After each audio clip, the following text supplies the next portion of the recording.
July 15, 1974. Christine Chubbuck sits at her news desk in Sarasota, Florida. She's 29 years old and completely alone. The camera light turns red. She's live. Christine reads the morning news like always. Local crime, weather, and traffic. But today is different. Hidden in her desk drawer is a .38 revolver she bought 3 days ago. She even went to a gun range to practice. For weeks she's been planning this moment. She wrote her own death report. She studied the most effective way to kill herself. She chose the perfect timing. 8 minutes into the show, Christine stops reading. She looks straight into the camera. Her voice is calm, almost cheerful. In keeping with the WXLT practice of presenting the most immediate and complete reports of local blood and guts news, TV 40 presents what is believed to be a television first. In living color, exclusive coverage of an attempted suicide. No one understands what happens. Christine pulls out the gun. She places it behind her right ear and triggers. Blood sprays across the news desk. Her body falls forward, then slides out of view. The gunshot echoes through the empty studio. Director Mike Simmons panics. He cuts to a cartoon called Gentle Ben. Viewers at home stare at their screens. Christine doesn't die right away. She's rushed to the hospital with a massive head wound. Doctors work for 14 hours trying to save her, but she never wakes up. The news station locks the tape away immediately. They won't let anyone see it. The footage is too disturbing, too real. Christine's final words were a protest. She hated the violent news she had to report. She was tired of covering shootings and accidents. Her last act was the ultimate blood and guts story. Her suicide changed TV forever. Networks started using broadcast delays. They created new rules about what could air live. One woman's desperate act forced an entire industry to change. But Christine's message was clear. She'd rather die than keep feeding America's hunger for violence. Her final broadcast was her most honest report ever. January 22nd, 1987. Budd Dwyer calls a press conference in Pennsylvania. Tomorrow he'll be sentenced to 55 years in prison for taking bribes, but Budd claims he's innocent. Today, he's going to prove it. 25 reporters crowd into the small room. Budd looks calm, almost happy. He shakes hands and makes jokes. No one knows what's coming. The bribery case was a setup. A computer company owner named William Smith lied about paying Budd money. Smith was facing his own charges and needed a scapegoat. He picked Budd. Budd starts reading from his notes. He talks about corruption in the justice system. He calls out the prosecutors who destroyed his life. His voice gets stronger as he speaks. "I'm not guilty of these charges," he says. "I've said it so many times, you're probably tired of hearing it." 20 minutes pass. Then Budd stops talking. Greg, where are you? Right here. Okay. Just hang on to that right for the moment. Don, there's some things for you to do, and some out in here for Joanne. He looks at the cameras. Budd reaches into a manila envelope. He pulls out 3 letters and hands them to his staff. Then he reaches back in. This time, he pulls out a .357 Magnum revolver.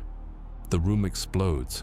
Reporters scream and run for the doors, but cameras never stop rolling. "Please don't do this, Budd." Budd doesn't listen. He opens his mouth and puts the gun barrel inside. He pulls the trigger. The gunshot is deafening. His body drops instantly. TV stations across Pennsylvania broadcast the suicide live.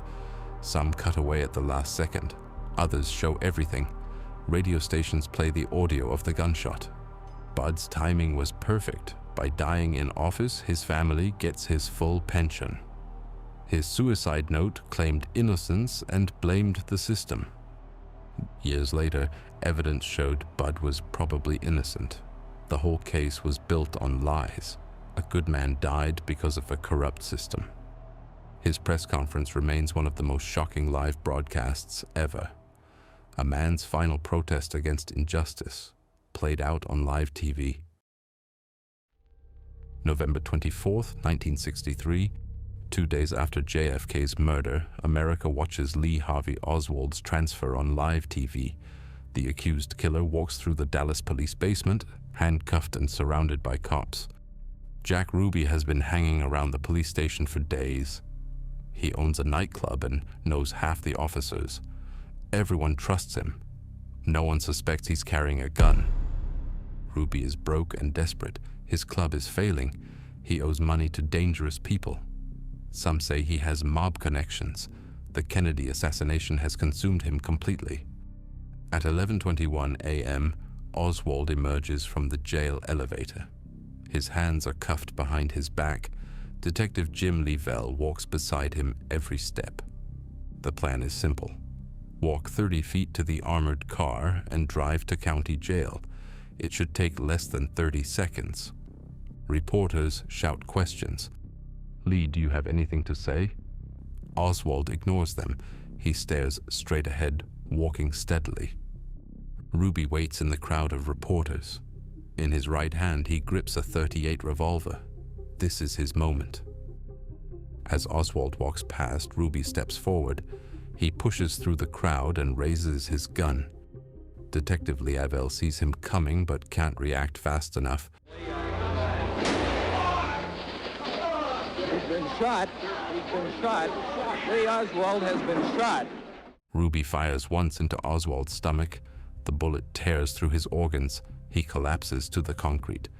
The basement erupts in chaos. Officers tackle Ruby immediately. The gun skitters across the floor. Oswald writhes in agony, clutching his stomach. Millions watch the murder live on TV. The most famous killing in television history happens in 30 seconds. Ruby claims he did it for Jackie Kennedy. He didn't want her to suffer through a trial, but evidence suggests he planned it carefully. Oswald dies 2 hours later at Parkland Hospital, the same place where JFK died. His death eliminates any chance of learning the truth about the assassination. Ruby gets convicted of murder but dies of cancer before serving his sentence.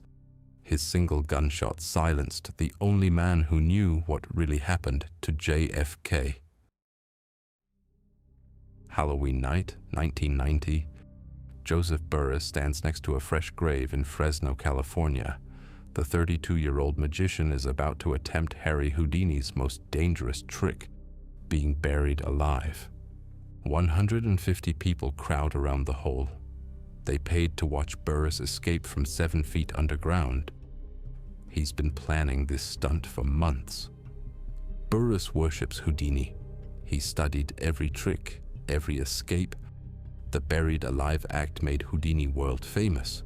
Burrus wants that same fame. The coffin is made of clear plastic so people can watch. Burrus climbs inside, already handcuffed and chained. His assistants lower him into the grave. The plan sounds simple. Break free from the chains, smash the coffin with a hidden hammer, then dig to freedom. Houdini did it dozens of times. What could go wrong? At 9:30 p.m., they start pouring dirt on the coffin. Then comes the concrete, 7 tons of wet cement mixed with soil. Burrus thinks it will harden from the top down, creating a shell he can break through. But he's wrong. The wet cement doesn't harden. It flows like water. The weight builds quickly. The plastic coffin starts to crack. Within seconds, the coffin collapses. The crowd watches in horror as the clear plastic implodes. Burrus is trapped inside, crushed by tons of concrete and dirt. Emergency crews dig frantically. Fire trucks arrive with heavy equipment, but it's too late. The concrete has started to set. Burrus's body is compressed inside the wreckage. He dies instantly from the crushing pressure, a victim of his own miscalculation. Local news crews film the aftermath. The footage is disturbing. A man's dreams literally buried him alive. Unlike Houdini, who spent years perfecting his escapes, Burrus underestimated the deadly physics of concrete.